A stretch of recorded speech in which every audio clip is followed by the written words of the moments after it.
Why did that countdown sound so Slow. melancholy? It didn't. You know what? That countdown wasn't countdown like it normally countdowns. For real.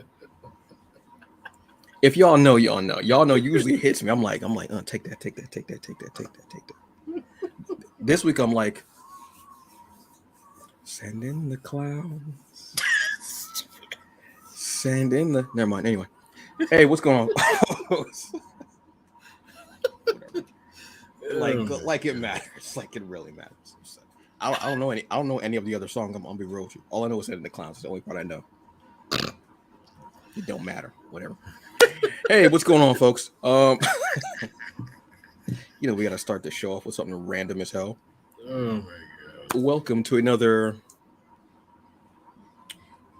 jubilant. Ooh, SAT words. Jubilant edition of Fandom Initiative. Welcome, bienvenue, Jumbo. Buenos dias. Hey, what's going on? That's pretty much that's it. I just can't. I don't know. The weather's beautiful outside. This is what's the Saturday before Easter? Does it have a name? No, not really. This is sensational Saturday. I mean, good Friday. Well, you know what? It's good. Then you get sensational. Then it's Easter. Does that? I don't know, folks. Whatever. I don't know. Go find an Easter egg hunt somewhere. Leave me alone. Whatever. So yeah, the weather's getting to be much nicer. The sun is out. It's great. It feels nice. So that's a great thing. Spring is here. Spring finally feels like spring. Spring is springing how we're supposed to spring when it's sprung. When it be springing, and then you spring something. So yeah, there we go. Let's get his introduction out of the way, shall we, folks? The man across from me, he is the cinema CEO. He is the cinema god. He is the head hooligan in charge. This is Michael Williams. What's up, y'all? The timing on that was impeccable. Good lord. Of myself, I'm the hungriest man in the room. You can take that however you like. Hashtag the Dark Star. Hashtag Nevermore. The holiday creator. Yes. Yeah. I don't know how long that sensational Saturday. I don't know how long that title's gonna hold on. I don't know. That was like trying to keep something together with tape, spit, staples, and dreams. That's what that was, brother. I hope these pants stay put. I hope they stay put. Nope, they're not. Oh my god. I am the Hungry Bleak. I am Antonio Pomares, and this is Fandom Initiative. How you doing, brother? I'm good, brother. I'm good. You? Brother, I am what is it that he says? Sensational Saturday? Wyatt, I am rolling. If you know, you know. Tombstone. God, I love that movie. That is one of the cool. Wyatt, I am rolling. Thank you, Val Kilmer. Thank you. And thank you for your interpretation of Bruce Wayne, too. I actually like your Bruce Wayne. Your Batman was but your Bruce Wayne was actually pretty good. I kind of dig that. Played pretty nice, like, conflicted character with the two masks. It's great. Anyway, it's been a week. I hope everybody's doing all right. Hope you're all okay. Whatever you got going on, I hope you're safe. Hope and taking care of yourself. Speaking of taking care of yourself, asked Michael. I said, so Michael, what do you want to do with this week's episode? I was like, well, let's talk about Bruce Willis retiring. I said, all right. There's a litany list of movies that this cat has done. Mm-hmm. Die Hard. Actually, the whole Die Hard series. I should say the series. I shouldn't just say Die Hard because they've been just wildly popular. The Bonfire of the Vanities. You can say what you want about the movie, but still, it's there. One of my favorites, Hudson Hawk. I don't care what nobody says. That movie, I watched the hell out of that movie. I watched the hell out of that movie because it's just put your right foot in, you put your right foot out, you put your, what I'm saying. And we get an early appearance from Lorraine Toussaint. Yes, I ain't mad at that. I love me some Lorraine Toussaint. She's awesome. And I mean, one of the first things we know him for was Moonlighting. Yes.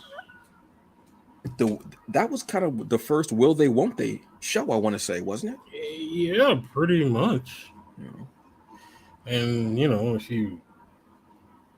those of you who've seen it, because I'm sure there's some people who follow us or watch us who probably haven't seen it.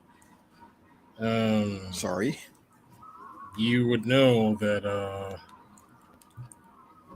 that was also one of the first shows that kind of had the behind the scenes tension sort of spill over and people actually knew about it. You know what I mean? Like, Yeah. The fact that he and Sybil Shepherd didn't really get along on that show at all. Mm-mm. And a lot of that was because he basically became a huge star. And he, at times kind of blamed her for delays in shooting Moonlighting, which was a wildly popular show in 1985 to 1989. Yeah. Wildly popular. I was glued to the screen with that show. That show was just, yes. and it was just, if I don't even know where you can stream that at. I don't know if you can stream it. You can't. In fact, that's something that came up this entire week. Like, people have been asking, like, where is this show available to stream? Mm-hmm. And it's not. It's not on any streaming service. Actually, ABC still owns the rights to the show. So most likely, I would think, in time, when that's going to be, I have no idea, but it probably will wind up on Moonlighting if someone doesn't purchase the rights from them, which I doubt is going to happen. The funny thing about it is, like, it's not even on, like, and you would think a show like that, you would get it somewhere.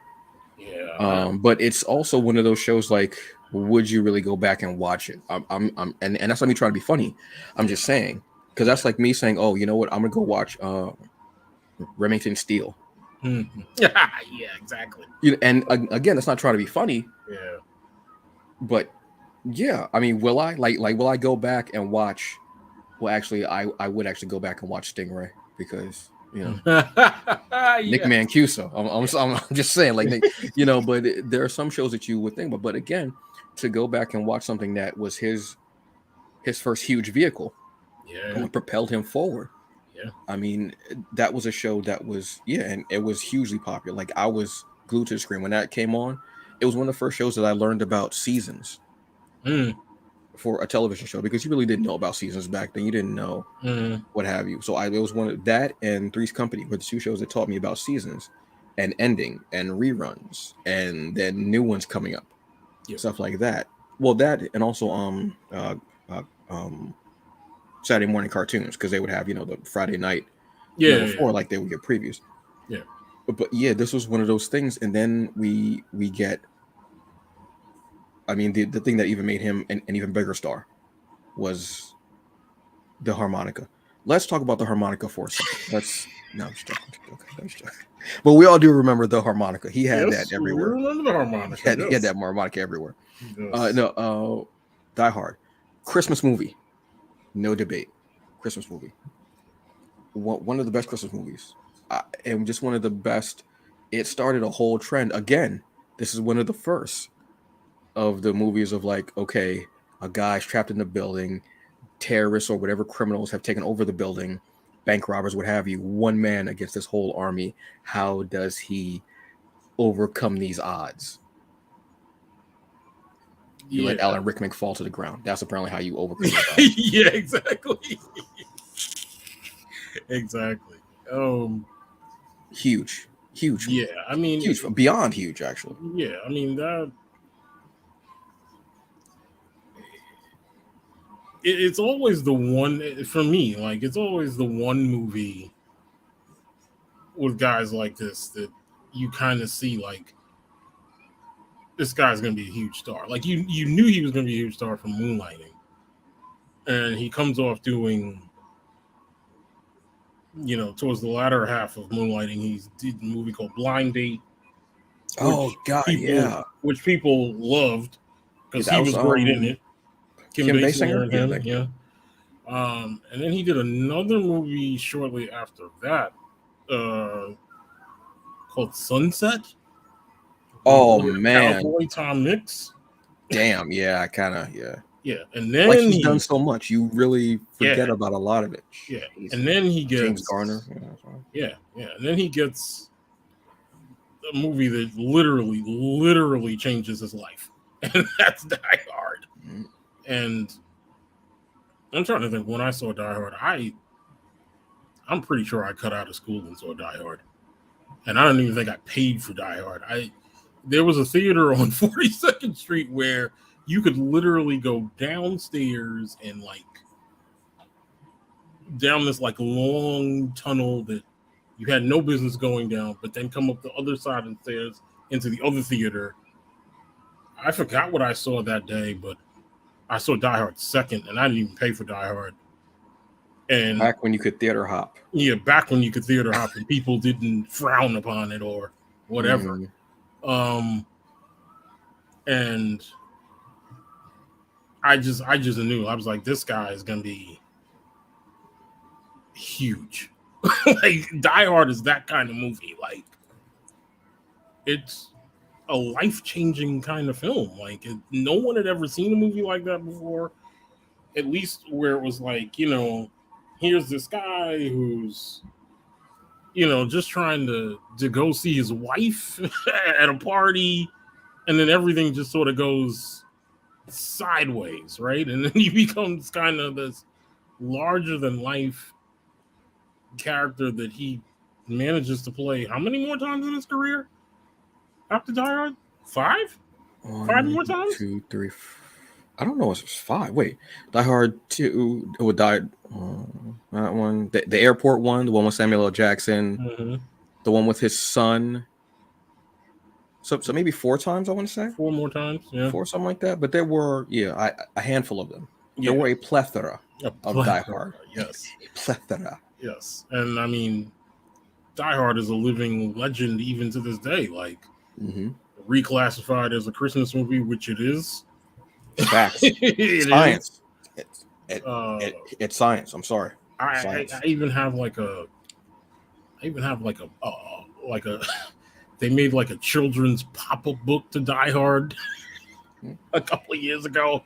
I actually have it around here somewhere. There's a Funko Pop I want to say too of John McClane. Yeah. The end. I mean, so many quotable lines in the movie, but that only he could actually deliver. Oh, absolutely. I mean, honestly, like, come out to the coast, we'll get together, have a few laughs. When he's in there, yippee-ki-yay. Yeah, I'm not going to actually say it because I'm trying not to use profanity on the show, folks. I'm trying to be a good person. Stuff like that. Yeah. And just so, Hans. I just shut up, Clay. Shut up. It's John. Booby, baby. What's Yeah. Jeez. This makes a star in America out of Alan Rickman. For sure. Because if Alan Rickman doesn't do Die Hard, I don't know that Alan Rickman does any of the other movies that he does. In the States, for sure. I mean, I don't love all of the Die Hard movies. The best ones to me, and incidentally, they're directed by the same guy, are the first and third one. I'm trying to think. First one and then Die Hard with a Vengeance are directed by the same director. The other 3 are not. Well, the third one is where it's him and Samuel L. Jackson. Yeah. Which has that's the one that's most related to the first one. Yeah, that one. Yeah, the second one was just another Christmas movie.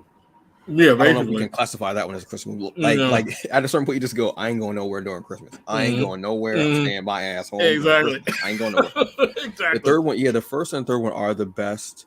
I'm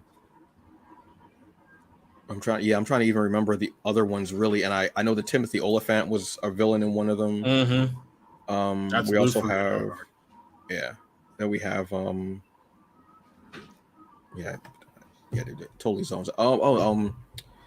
Played Hans's brother. Simon Says. To Jeremy Irons. Jeremy Irons, yeah. So I mean, they have, and then we start getting other movies from him. Yes. I'm going to talk about Hudson Hawk right Okay. quick. Y'all can say what y'all want.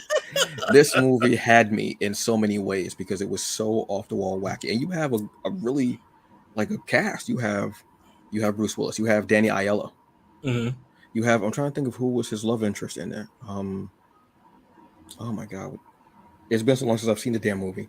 The thing that made me want to see the movie the most, I mean, aside from the really cool poster and the name and Bruce Willis, was the fact that he was on. I want to say Letterman he was legendary for doing Letterman. And he said, "Look," he told people, "Don't go see this movie. Don't go see it. It's horrible. It's like a cartoon. Just don't go see it." Yeah. Yeah, bet. So I'm gonna watch this movie now, obviously. And I remember watching it, and I was like, "Yeah, this is," and it's so off the wall. He plays a cat burglar named Eddie. I can't remember his last name, but they call him Hudson Hawk. Mm-hmm. If you know, you know. I'm not gonna explain Hudson Hawk to you. If you know, if you see me in New York, you see me tussle with Hudson Hawk numerous times Mm-hmm. because it's brisk out here. Yeah. Hudson Hawk comes around a building, slaps you, and just takes all your money. That's what that wind. Yeah. And it just becomes this crazy thing of someone hiring him to steal something after he just got out of prison for being like this incredible like cat burglar jewel thief. Yeah. And it's a completely, I can't remember last time I even saw it on streaming. It may have been Hulu, maybe. Hulu may have had it. I'm trying to remember. But it's, if you want something to just completely whacked out, just off the wall, zany, brainy, like kind of a live action cartoon like comedy, then go watch Hudson Hawk. I loved it as a kid. I think if I watch it now, I would go, all right, but it still is like, yeah, and it got, I think it bombed, Mm-hmm. It did. and It did. it like people talked about it.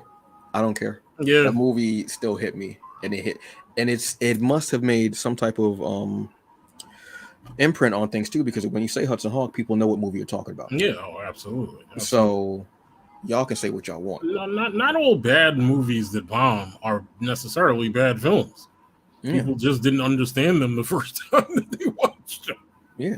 You And know it's what I mean? just it's just like I'm thinking about it now. Him and Danny Aiello singing side by side, parallel to each other, while they're both like like each of them are doing their jobs for this heist. I don't know why it's, and Danny Aiello, who is just, you see him side by, and they're singing. Yeah, it's just off the wall. But it's, I'm trying. Who the hell was his love interest for that movie? Oh my god, I'm trying to remember the cast for this movie because it's a like, if you say the names now, you're like, oh my god. Because she played a nun, but she wasn't a nun. She was no. She was a nun, but she was working for the Vatican because he was trying to steal these pieces of art that would tell you where this treasure or jewel was, something like that. Andy McDowell? Oh my god, yes. Holy cow, yes. Yes. Yes. There's just so much. It's so off the wall that oh my god, I'm trying to think of like all my Bruce Willis movie that he did a movie that got some buzz because there was a nude scene for him. I think it was like a full frontal. You talking about before Hudson Hawk or after? I want to say this was after Hudson Hawk. Yeah, this was after Hudson Hawk. Unless you know of another movie he did before Hudson Hawk where he did full frontal. I think I know what you're talking about. Something red, maybe? No. No, actually, I was just looking at it before I looked. Because he was Color of Night. Oh, I don't know why I think of red when I think of that movie though. For some reason, I think of red. I think it's like the movie poster is like something red is in there and it's very prominent, and my eye always catches to it. Maybe that's what it is. I don't know. Yeah, that one. Color of Night it's not a horrible film because I remember seeing that in the theater. Color of Night's a weird.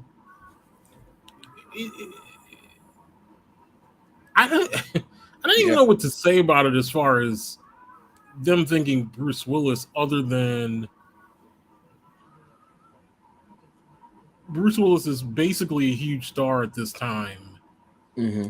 And Jane March, who is his love interest in the film, did another controversial film prior to that. And it was almost like they were trying to capitalize on that drama and controversy that was out there. Jane March did a movie called The Lover before that. And that was like an NC-17 movie that I actually also saw in the theater. I don't even know who I went with to go see it. Yeah, but that was it was that wasn't basically Polly Leon. It might have been. It might have been. I'm not even sure if it's him, but it might have been.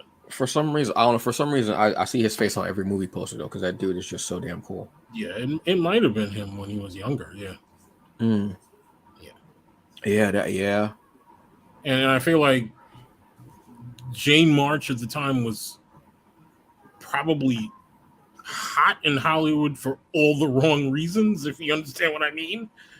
Radioactive hot. Yeah. Yes. And they were just kind of like trying to capitalize on her controversy hotness. And they did this movie called Color of Night, which is basically an erotic thriller, probably closely to the tune of this one that's on Hulu now with Ben Affleck and Anna de Armas. Yeah, Deep Water. Yeah. It wasn't a bad film. It's just not kind of memorable for him. You know what I mean? Mm-hmm. But that's the only thing that's memorable for with him anyway. Yeah. Is that scene. Frontal and the scene, yeah. And then it's just kind of like he kind of meanders through these other movies. You know, he does Die Hard with a Vengeance. Mm-hmm. And then he does a movie that you would never associate Bruce Willis with Terry Gilliam. And that's 12 Monkeys. That movie, I didn't see that movie for the longest time. I didn't see it for the longest time. Then I watched it. And I was like, oh, this is so... And I think just because of the look of it. And Terry... mileage may vary with me with him. Because it's certain directors at that time, if they had something like a certain shtick or gimmick, I guess you could say, or something that they were known for, they did it all the damn time. Yes. And there was no variation on it. So at a certain point, I'm just like, I can't do it. Thing even happened to me. The only person I think that didn't annoy me was John Woo. Okay. With slow motion. But I think if I was to watch certain movies of his now, I would go, this movie is an hour and 30 minutes. This scene is an hour of it. How are these people moving this damn slow? You know what I mean? But yeah, but then I watched 12 Monkeys and I was like, oh wow, this is so And it enforces how everything is a circle and time, and sometimes you bring about your own demise. And not even realizing it, trying to deviate from a path, and you end up going down the path you were supposed to go to begin with, because the whole time, like fate versus actual free will and such like that, like it was good. I actually want to watch the series, which I never did, from Sci-Fi. I think it's still on Hulu. Yeah, I tried to watch. I tried to watch the series, and then I don't know what happened. You know, I can tell you exactly what happened. I tried to watch it, and something they did something weird with the scheduling of the series. Like, yes, I had it scheduled on my DVR, and then when I tried to go and watch it, it was like a whole season was missing because they messed up the scheduling on it, and I was like, oh, come on. And I just never went back. But what I saw of it, I loved. And the movie is just it's a classic. It's an instant classic from the time you watch it. Yeah. And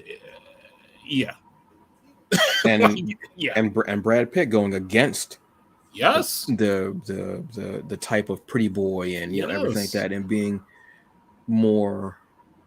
For some reason I think of this and Fight Club being linked somehow because it feels like it could be. I mean, it's not obviously, but it Yeah, just feels like just because of the way the I know characters.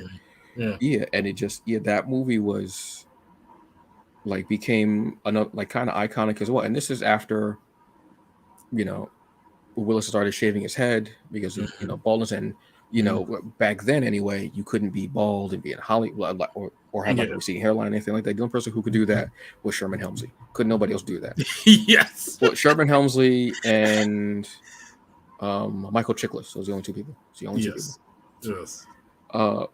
Started doing that, and that movie was that how it did time travel, and it's actually sadly relevant now with the pandemic and such. So it makes you think about it. That was a good one. I do want to go watch the series, but I do know what you're talking about. When it at a certain point the schedule was it like started here and it just ended up way back there and to the left.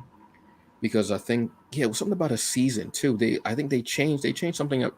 It might have been the name or something too, like a little tweak that messed it all up. I think it went 2 or 3 seasons. Yeah, I thought it went. I thought it went 3 or 4. 4? Really? I don't know why I want to say 4. Damn, but I could be wrong on that. It could be 3.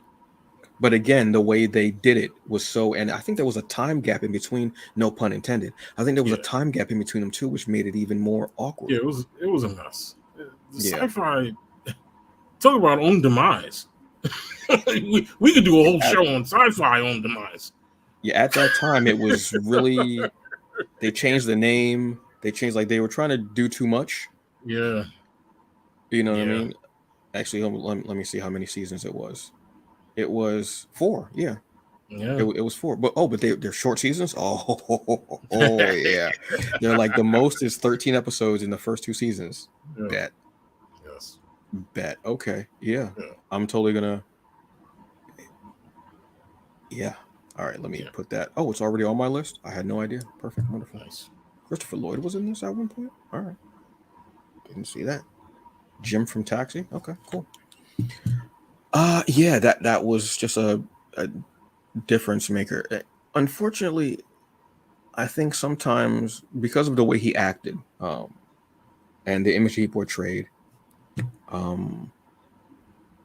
Jersey guy, I think he got stuck with movies that I think if they were released now, they would be better received. Yeah, better received just because of the story and such. Honestly, I think some of them would be better received. I think if 12 Monkeys was released now, it would be even bigger. Because of how, just the whole thing. I actually can apply that to one of my picks a little later on when we get to it, which when it came out was ahead of its time. But I'll talk more about it when we get to it. It wasn't Judge or Retaliation, is it? No. I don't think that would have been the time. All right. All right, I'm just saying. Yeah, wow. That would be really cool right now. That's not. I don't want them to remake it though. I don't want a remake. No, I don't. No, because we already had a series, so we don't need a remake after a series. And even the series is, to me, is very different. Mm-hmm. It's in the same vein, but it's in some ways it's its own thing. Yeah, you know what I mean. What you have to do, you can take that source material, mine it for what it is, and keep that base, and then go your own direction, and make it really cool and fun and your own, Yeah. So the next huge movie that he does is The Fifth Element. Yeah. Good old Luc Besson. Yeah. Good old Luke. Good old the other Uncle Luke. Good old other Uncle Luke. Yeah. Which is, Fifth Element is so off the wall, it's hard to not like it at all. It is memorable, to say the least. Memorable because of this guy, because of Chris Tucker. It basically is us being introduced to Mila Jovovich. Is that her? Yeah. That is Yeah. because I thought there was something else with that before with her, but it was. I don't think it was as big as Fifth Element. Yeah. Gary Oldman. Gary Oldman, yeah. Um, yeah, just but the funny thing about this movie, I haven't seen it. Really? Haven't seen it. I'm surprised you haven't seen it. Haven't seen it. Okay. Haven't seen it. Is there a reason, or you just didn't get around to it? Just never got around to it. And when it comes on, I go, okay. And I just flip right past it because I watch it. I do. And it's not because I'm just like, all right. You know why? Because I think I got burned because I watched what's name a couple years ago. Independence Day. Oh, I thought you were going to say Jupiter Sunday. Oh, no. I've tried watching that. I want to like it because the story seems interesting, but I'm like, I just don't give a shit. Yeah, okay. Yeah, I watched Independence Day, and I was like, this must have been really hot back then because now, the first one, yeah. I watched it just before the new one came out, and everybody was like, "You haven't seen it?" I was like, "No, haven't seen E.T. either." Okay. Never cared about watching it because I was more, as a kid, I was watching other movies like horror movies and such like that. Okay. That instead of watching that, so while everybody was enjoying these great childhood memories, I was being traumatized by the Amityville horror and flies and bleeding walls. So that explains so much about me. There you go. Okay. So everybody said, "Oh, remember E.T.?" I'm like, Friday the 13th, like Nightmare Before Christmas, Nightmare on Elm Street. Like I was watching that. I was watching these movies I should not have been watching. Yeah. You know, so yeah, that really adds up a lot. But that's an icon. Like even now, people still quote that movie. People still use the jive of Chris Tucker, any jive of Chris Tucker in that movie on social media. So it's still iconic. And a lot of people, they say when it comes on, they'll watch it. No matter what part it's at, they'll watch it. So I mean, that shows right there. Yeah, it's a very different sci-fi movie. It's just very different. It's not run of the mill at all, and that's kind of what makes it special. And that's a Luc Besson thing too. He, yeah, as much flack as I will give him, because I will give him plenty of flack. His ideas can be out there and ahead of their time, but even though they're ahead of their time, they'll be so iconic that people will still go back watch. Like that movie was made how many years ago? Exactly, and people will still flock to it. People will. I think people still might even like cosplay it at times, just at a random. Yeah. So that even though it was ahead of its time, it's frozen in time because people still go back to it and watch it. Yeah. So that's a great benchmark there. Playing what's his name? Dallas Corbin? Dallas? Yes. Corbin Dallas. Yeah, Corbin Dallas. Okay, yeah. I put the comma in there. Last name first. Yeah. Yeah. And then, he has a couple of movies that aren't that great, that should have been good vehicles for him, but kind of weren't. And then he does a movie that is cheesy as hell, but I know that there are people who love this movie. And let me remember who it's directed by. Oh, God. Of course. Yuli Bowl? No. All right. Michael Bay. Armageddon. Gotta have that scene where stuff's flying over. He got every movie. Remember what I was talking about things that people do too much. Directors do too much in movies. Yes. That's one of it. Don't want to close my Well, eyes. I'm like you. I'm like you, guy. I have not seen Armageddon because I've never seen it all the way through. I've seen bits and pieces of it. Because Hollywood had the bright idea at the time to put out two movies at the same time that were basically about the same topic, and one of them was the better film, and that was Deep Impact. That was the movie I saw where Morgan Freeman was the president of the United States. And Michael said, "I'm going with the one with the black president. Y'all Yeah. can kiss my ass. I'm going Which over was here." just much more. I mean, Deep Impact to me was the more realistic out of the two of them. If you can say that either one of those situations is realistic, right? Well, And yeah, it that just makes sense because anything with Michael Bay is not going to be realistic. That's right, just that right and off it the bat. just yeah, Don't and matter. it just kind of dealt with that whole topic just more realistically, and that's why I like Deep Impact. I've never seen Armageddon. Armageddon is, I mean, like I said, I've seen it, so I can piece the movie together. I think the most I've seen is maybe 40 minutes of it in a row, like the end. Yeah. Yeah, it's at that time. It's a movie of its time. That's all I can say. Yes. It's like Independence Day. But I think I would rather go back and watch Armageddon than Independence Day. Something about it, just I think because of the cast, it just holds together better because they're ridiculous. But Ben Affleck's in that film, isn't he? Yep, Ben Affleck's in this movie. Liv Tyler.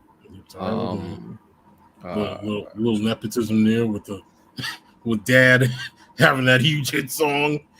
Rather have Liv around than the dad. I'm gonna get real with you. Liv is much more chill. I can't, man. How many scarves do you need, baby? Like it's not even cold outside. Like what are you doing, baby? Like why are you constantly screaming? Why? Like why are you? Janie's got a what? Yo, calm down, baby. Got to calm down. Why are you ski bobbing all in my kitchen? Yeah. It's like 90 degrees, man. Why you got all these scarves on your neck? Who needs that many crucifixes on at one time? It's ridiculous, man. Exactly. There's no one color on you. There's no set pattern. You have every pattern on. You got leopard, tiger. You got chinchilla. Exactly. I never seen chinchilla G-string. It's incredible, sir. Yeah. Where do you even shop for that? I know it wasn't at Target. Where'd you get that from? That would be, well, I mean, any Michael Bay movie. It was, but he for what it was, he did great with it. If that makes sense, because it's a ridiculous movie, and I think he's like the straight man of his group of individuals, of the mining crew that he is. And it's a ridiculous movie, but it's actually, if you just want something that's a popcorn movie, like somebody just got to watch a popcorn ridiculous movie. Yeah, it's one to watch. I think it's always on Stars for some reason. Yeah, might be on Netflix. I don't know. Yeah, they did at one point just say, hey, what if a meteor hit Earth? Hey, let's all do a movie about it. Wow. Yeah, exactly. and then after Armageddon, he does a movie, and this is the movie that I want to talk about, where literally this movie is ahead of its time. And this is a movie called The Siege, which basically previews basically the next almost 20 years of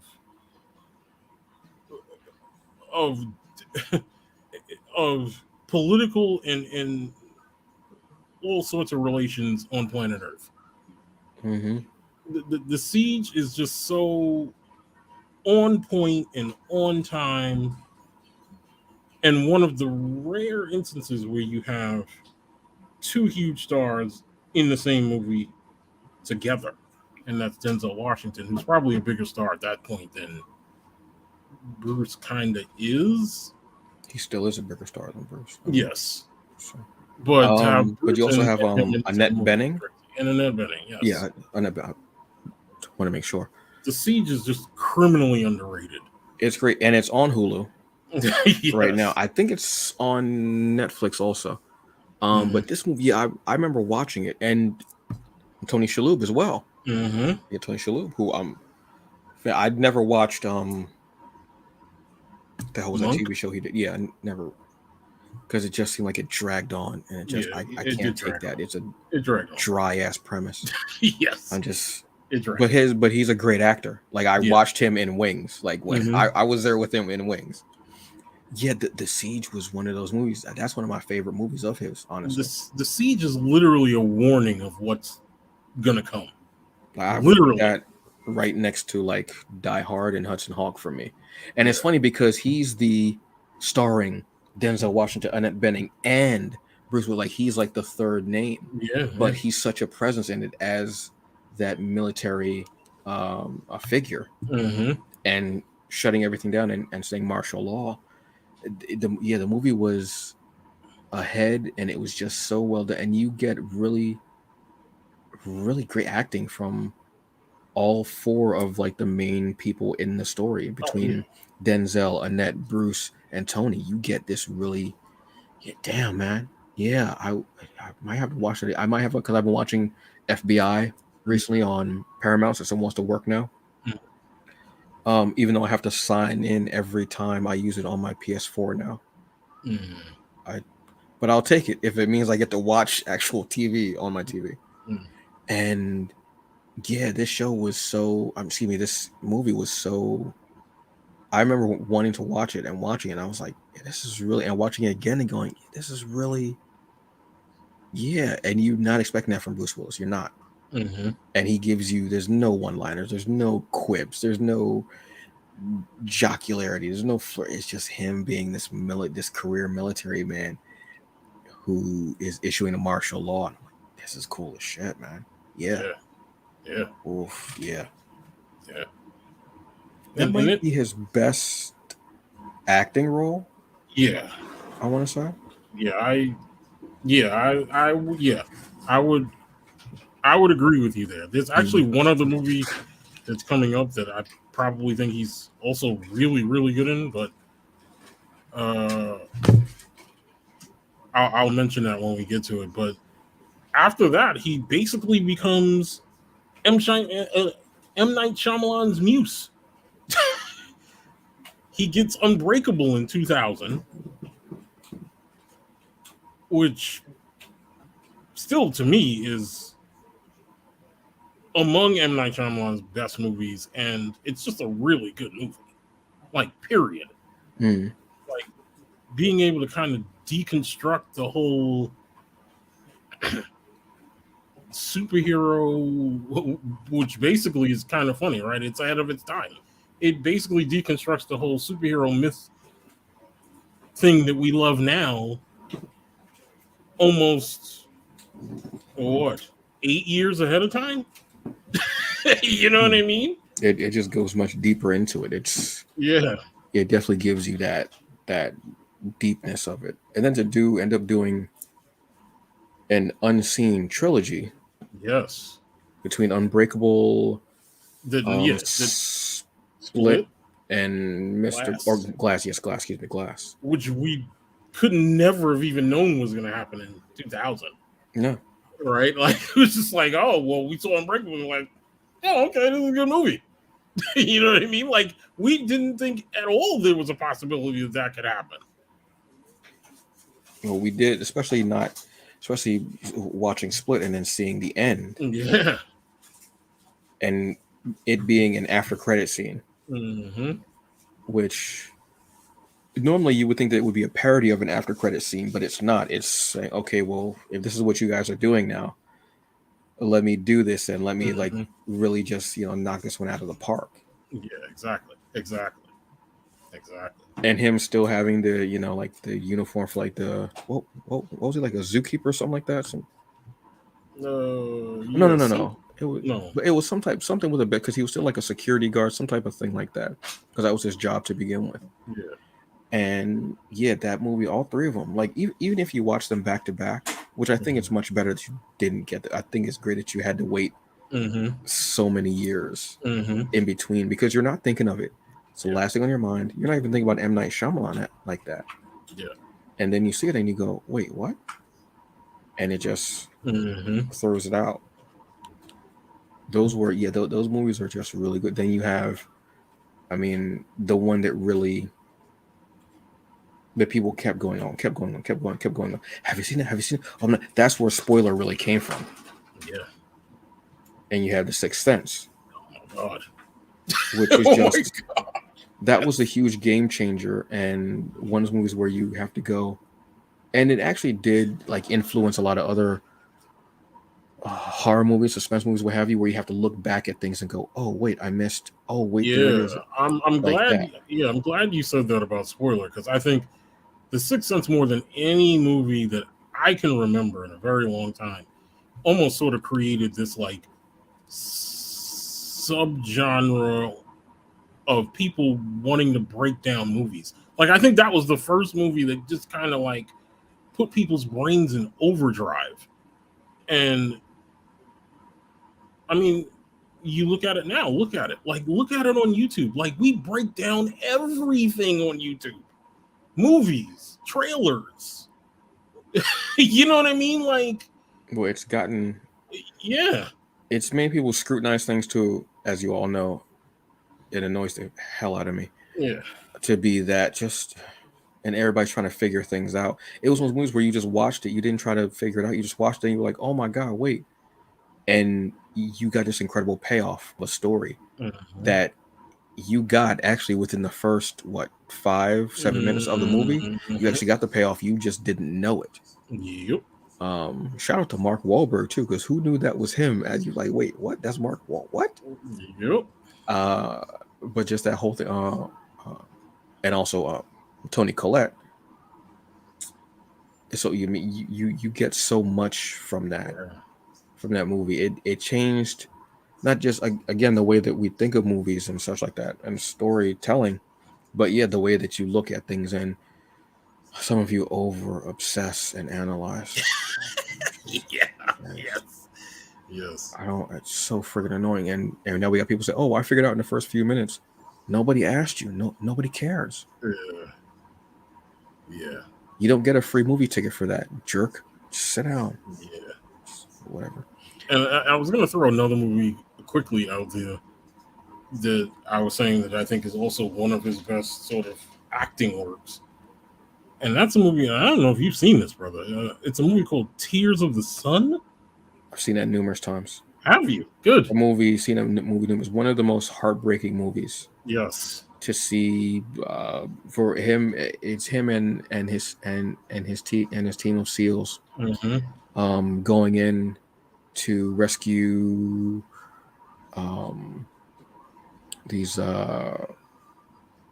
this nurse and the people she's taking care of. It turns out that one of them is the prince, right? Prince. And then it's pretty much him and his team going for like 48 hours or something like that they haven't had sleep or something like that. They haven't had a rest. Yeah. And going. And you see the thing that kills me about this movie is the horrors of the war in Africa and just genocide and how they show rape as used as a weapon and how they mutilate this woman. And I've seen the movie numerous times, but I can't take that scene. It's just one of the most horrific things ever. And Bruce just saying, look, I'm here. I want to get you here. And his team, when it's that last bit and they're all trying to get through the field and they're just falling and they're still trying to go there. Every shot has to count. That might be one of, and it's a gem because it's just, you're not expecting it. You think you're just going to get like this action and whatever, but there's action there, but you get this story of the horrific things that happen in war and the horrific genocide that's happening that goes on in Africa. And it was just, it's heartbreaking. And I think, is it based on something that actually happened? I believe so. Why am I thinking that?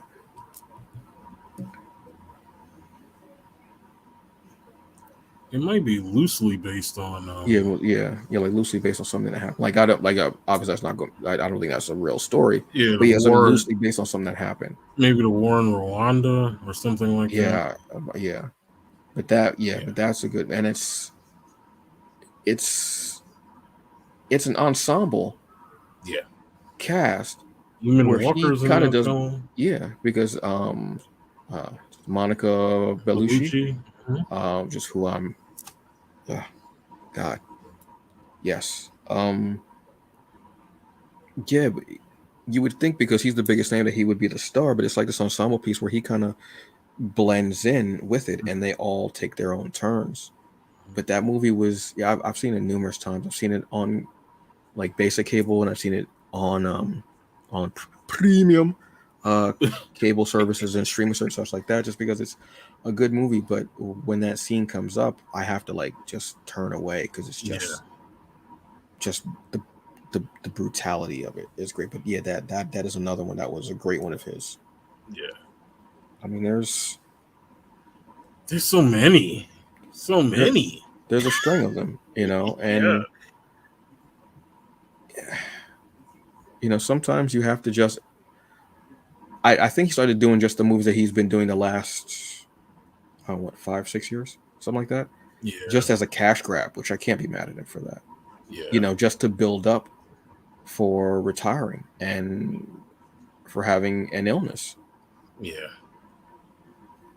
Yeah. Which, look, that's a smart thing to do. It is. Which actually, you know, is just it makes the most sense, honestly. So it's again, you can see a lot of his movies on streaming services. You can see them. I mean, on cable, you'll see them pop up as well. You'll see them on basic cable, you see them pop up as well. But yeah, if you just type in Bruce Willis, obviously, and you'll get there will be a string of movies there that if he's not in them, they'll probably be inspired by one of the movies that he did do, because he's done movies that were before their time, like we said, Fifth Element, 12 Monkeys, Die Hard, The Siege. Like, these movies were ahead, so you're going to have movies that are emulating or straight out copying them that may have premiered on Showtime back in the 2000s, late 90s. I can think of one right now that was starring a favorite action hero of mine at the time, and yeah, I watched this movie and I was like, this is just Die Hard in like the Alps. This is I don't know what you're talking about. Yeah, I'm saying, but yeah, this is I mean, again, you do what you have to do for you and for your health and for your family. And that's what matters. Even if it's I bet he's got this huge legacy. You just chill, sit back, and hopefully just do good for himself. Yeah.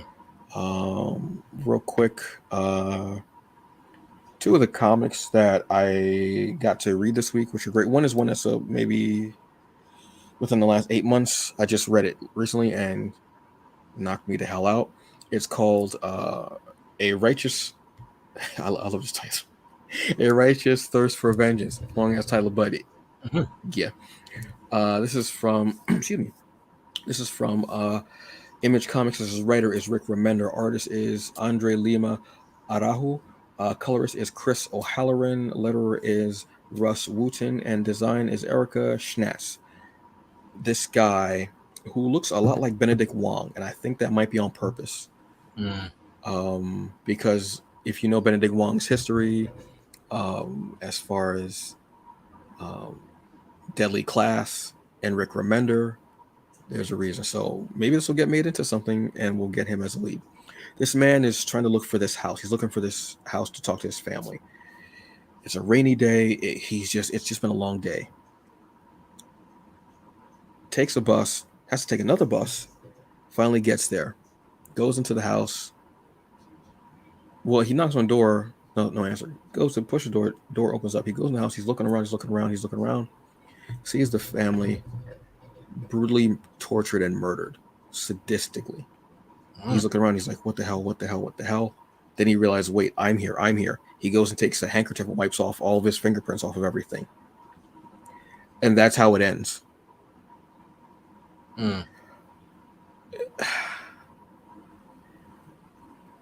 Yeah, the ending got me because I didn't expect to see that family like that. Also, the fact that he's wiping off his fingerprints off of everything means maybe he's got a record. Maybe they'll automatically think he did something. And what is he looking for this family for to talk to them? You don't know any of this. It's maybe about 8 issues in. The first arc is already available in trade. I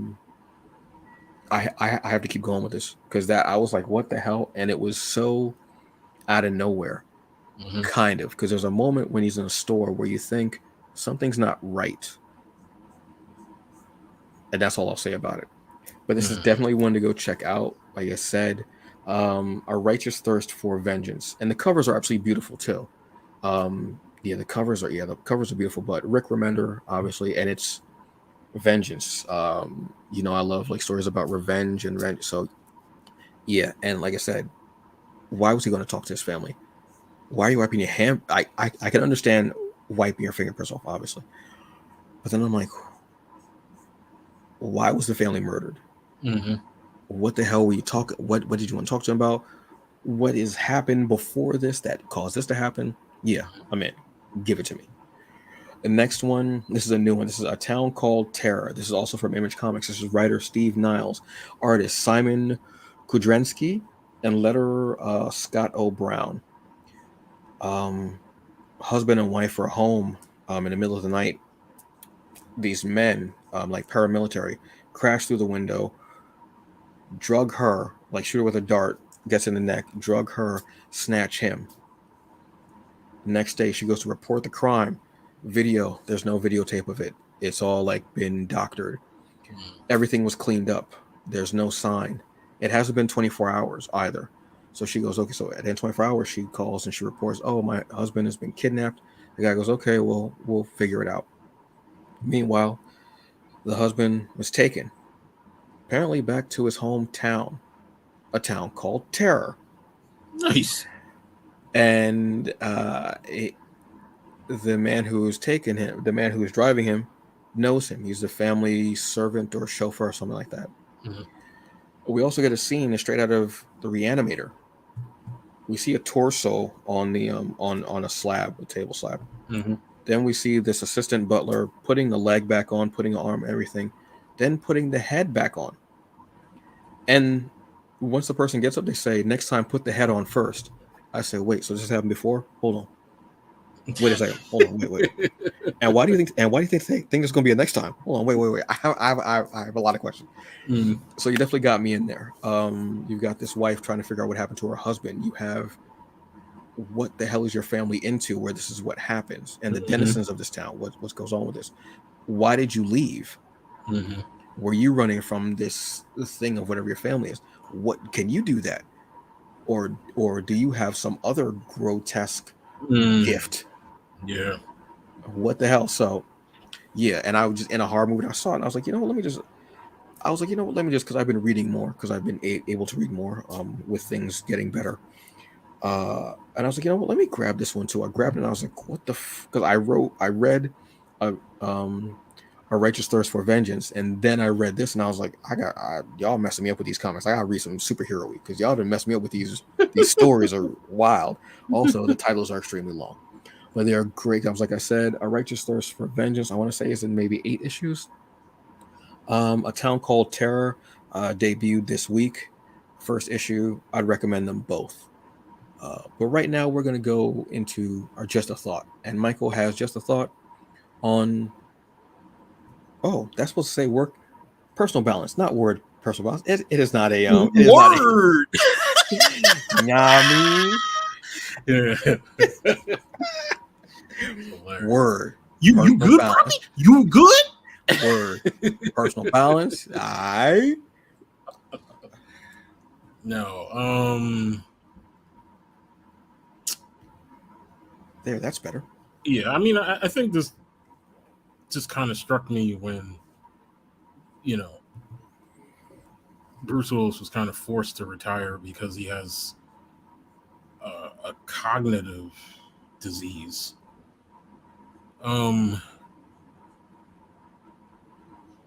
We need to take care of ourselves, folks. Like,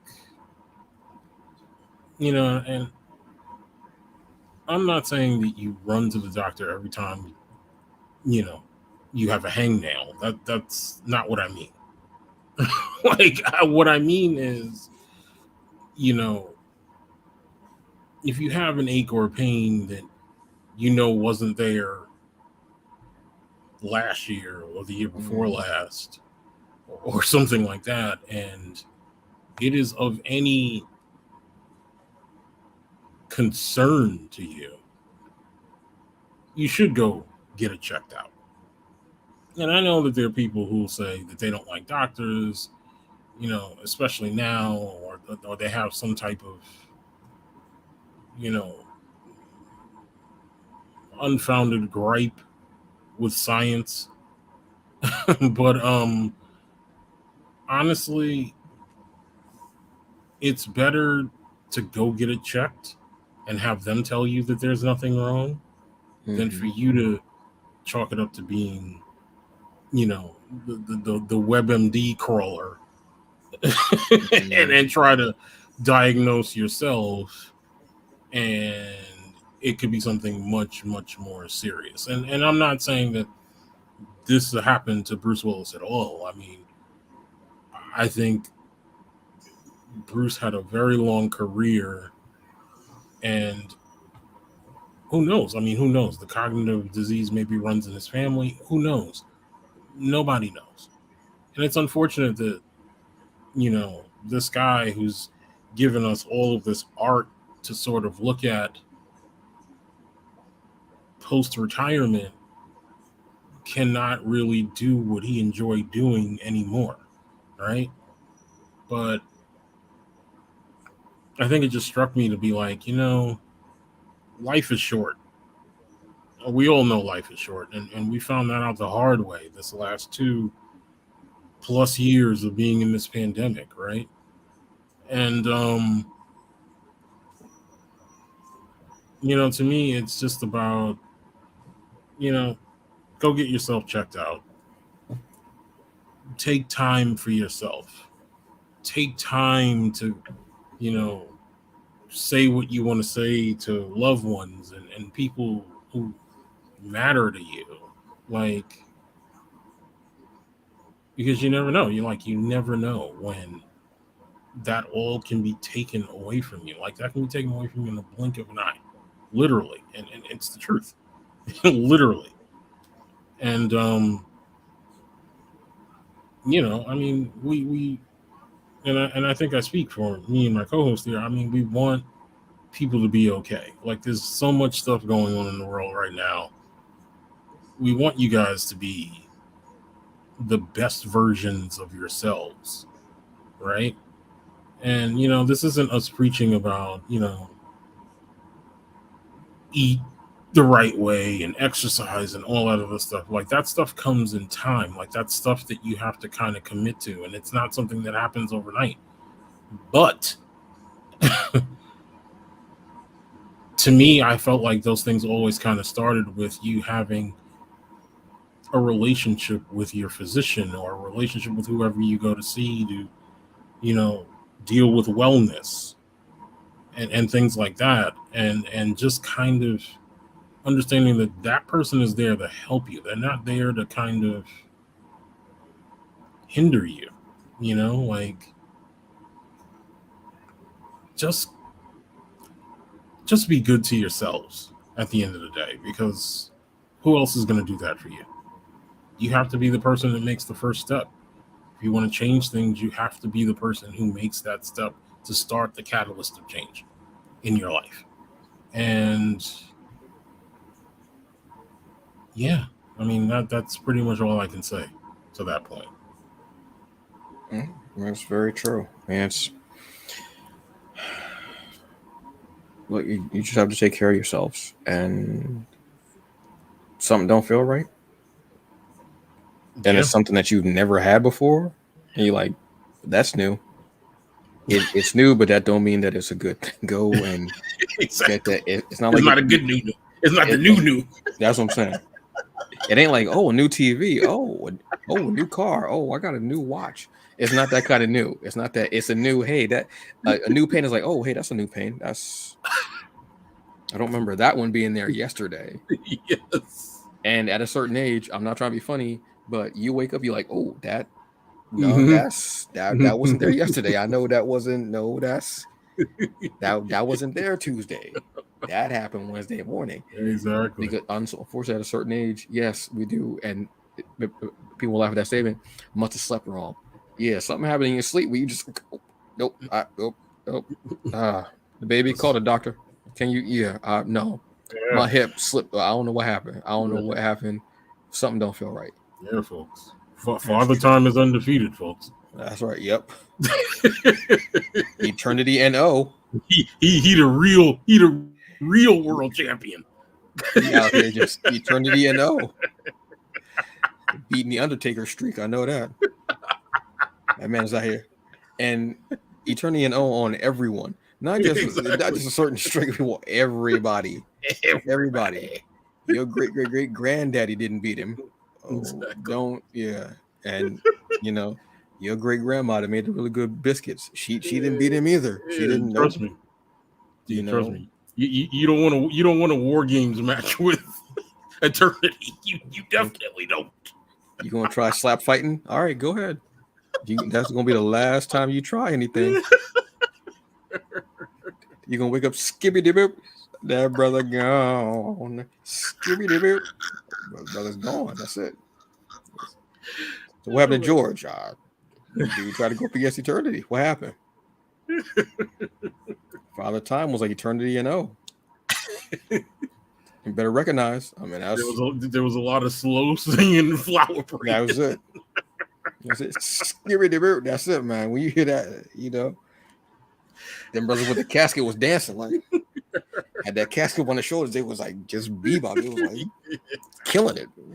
Exactly. Ironically enough. So on that note, you got any final words for the folks, brother?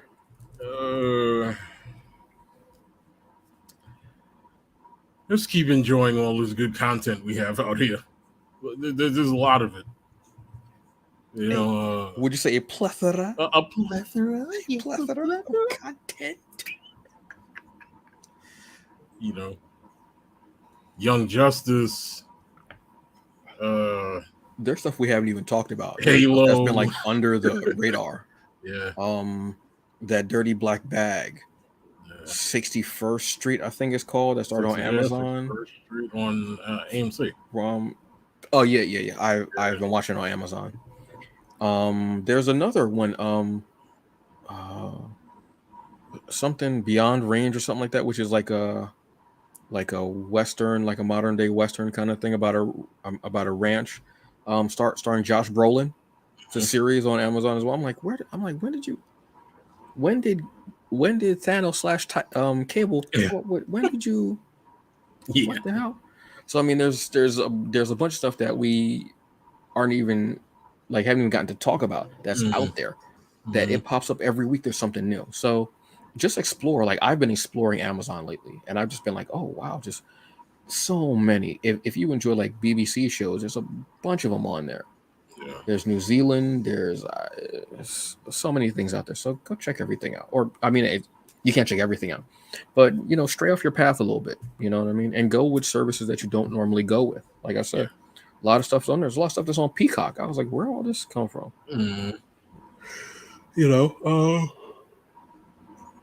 Paramount has a lot of stuff on there too. Stuff that was on CBS that's now on Paramount exclusively. They did that with a couple of their series.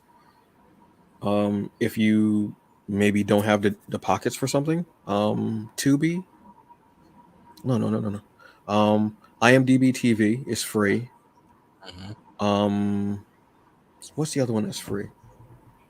Pluto? Yeah. Pluto is free. Pluto is like random. They give you everything on there. I can watch wrestling. I can watch golf. I can watch gamers. I can watch anime. It'll be subtitles. I can watch cooking, like original Iron Chef on there. It's just everything. Movies, everything is on there, which is great. So yeah, go check out everything that's or try to check out everything that's out there. Stray off the path a little bit and find something new for yourself, folks. It's great. Me, y'all already know. Get that lotion. Man. I'm telling y'all. Yo, I got some exfoliator last week, and I was like, it's time to put in work. Oh boy. I got the almond milk and honey exfoliator to go with the almond milk and honey body butter. Can't tell me nothing. This skin can't tell me nothing. Can't tell me nothing. You can't tell me my knees don't look nice. My knees is out. Knees is out. But in the summertime will be right around the corner. Spring is finally starting to, look nice. get out and enjoy some fresh air, some sun. Even if you're just sitting on your patio or you just take a walk around your block. If you don't want to go out, you know what I mean? Like, out where everybody is out there, what have you, just go and check those, do those things and, just get some of that fresh air in your lungs. If you have allergies, maybe some type of mask or something like that. I'm not trying to be funny, but if you, Yeah. Because I think it's going to be bad. It gets worse every year anyway. So, yeah. But if you can, just go out there and get some sunlight, read outside. Just do, make sure that you take precautions. If you need the sunblock, get your sunblock. I don't know what the hell number y'all be. I don't know white folks. I don't know what numbers y'all wear. I'm gonna be real. I have no idea. But black people should wear it too. If you're in the sun for a very long time, you should get it. But I know white folks, y'all need like SPF 95 or whatever y'all star rating is. I don't know. I don't know. Whatever your Yelp rating is. I don't know. Whatever your Yelp rating is for that, so I don't know. Whatever. Look, good luck with that whole thing. It's great. On that note, this has been Michael Williams. Yes, sir. I am Anthony Pomadas, and as always, do the best you can with what you got, because in the end, that's all that you got, folks. So enjoy the day, drink some water, take your meds, whether it's for physical or mental ailment, and eat something tasty. All right? It is about that time. Yippee-ki-yay, mother. Welcome to the party, pal. Like every line in that movie is quotable. Nakatomi. There's a site. It's called NakatomiTowers.com, I think, where you can get like really cool T-shirts, like geek T. Like that's where I got my Wakanda shirt. That's in the Wu-Tang font, where it's the W that like the Wu-Tang W, but that's Wakanda.